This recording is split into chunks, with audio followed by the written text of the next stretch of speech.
L'éditorial. Nous aurions tort de ne pas nous interroger sur les causes profondes des événements malheureux vécus le week-end du 6 au 8 juillet dernier. Émeutes, pillages, plusieurs dizaines d'établissements commerciaux ou professionnels dévalisés et certains incendiés. Environ 3 à 7 morts, selon les différentes sources d'information. Des pertes estimées à pas moins de 1 milliard de dollars. Des dédommagements réclamés de l'État haïtien. Or, voici que dans les propos mêmes que nous échangeons pour décrire ou pour décrier ce qui s'est passé, nous révélons un autre élément à la base de ces comportements, le racisme social. Que le gouvernement ait cru pouvoir augmenter d'un seul coup de 50% les prix du carburant sur le marché local, alors même que tout le monde sait que cela aura un lourd impact sur le coût de la vie, surtout pour les plus démunis, c'est un signe évident de sous-estimation de ces derniers, sinon de mépris affiché.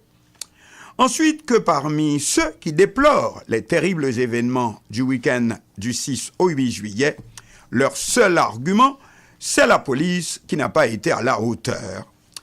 Cela témoigne d'un même esprit de sous-estimation de ces mêmes catégories sociales.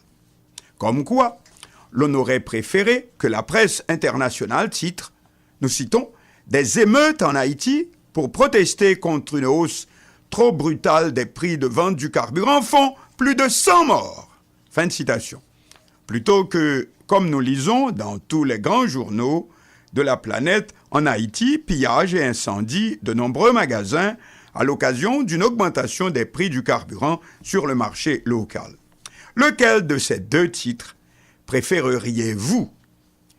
Voyez comment dimanche, à Paris, alors que la foule descendait sur les Champs-Élysées pour célébrer la nouvelle Coupe du Monde de football gagnée par la France, des pillages ont eu lieu sur les grands boulevards.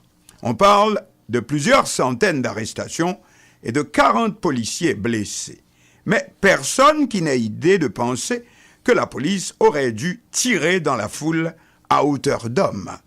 Alors que chez nous, on lit même dans les communiqués de presse d'institutions respectables que la police a manqué à son devoir.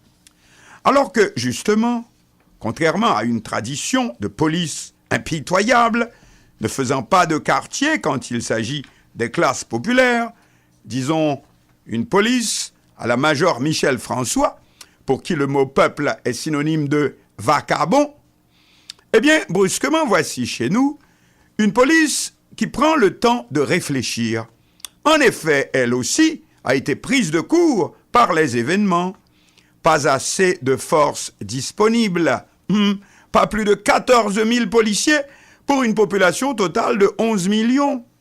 Or, ce ne sont pas des dizaines, mais plusieurs milliers de gens, hommes et femmes, et parmi eux, des fillettes et garçonnets qui déboulinent soudain et dans une ambiance bizarrement joyeuse sur la capitale et bientôt sur les grands centres commerciaux, supermarchés, dealers de voitures et de motos, bureaux d'affaires, etc.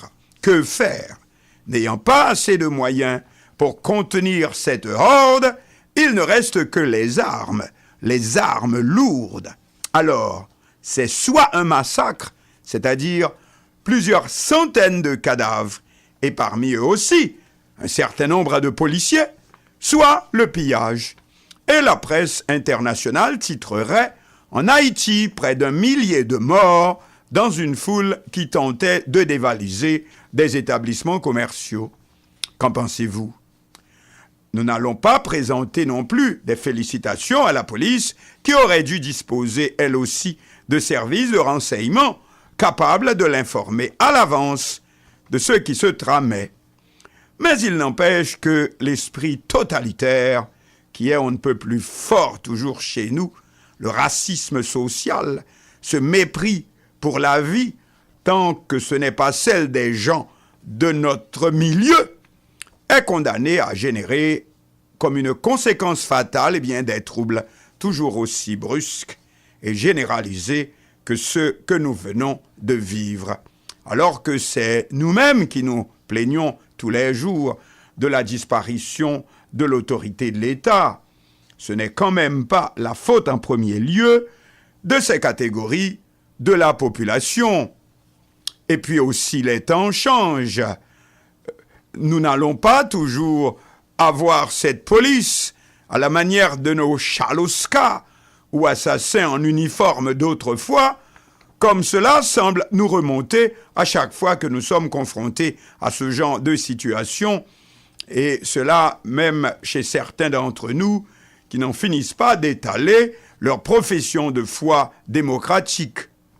Ne parlons pas alors de gouvernants qui se disent des représentants authentiques du petit peuple et qui traitent ce dernier avec si peu de ménagement. Prenons d'un côté les difficultés rencontrées depuis toujours, soit pour augmenter les tarifs douaniers, soit pour obtenir la moindre amélioration du salaire minimum, voire pour engager une vraie lutte contre la contrebande à la frontière. Et de l'autre côté, voyez l'aisance avec laquelle le gouvernement vient de décider d'une augmentation de 51% du prix du kérosène, le carburant le plus utilisé dans les foyers les plus défavorisés. Eh bien, c'est tout. Le racisme social, c'est un mal atavique, insoupçonnable, contre lequel on se considère toujours soi-même vacciné, mais qui frappe par surprise. Et cela peut faire très mal, n'est-ce pas?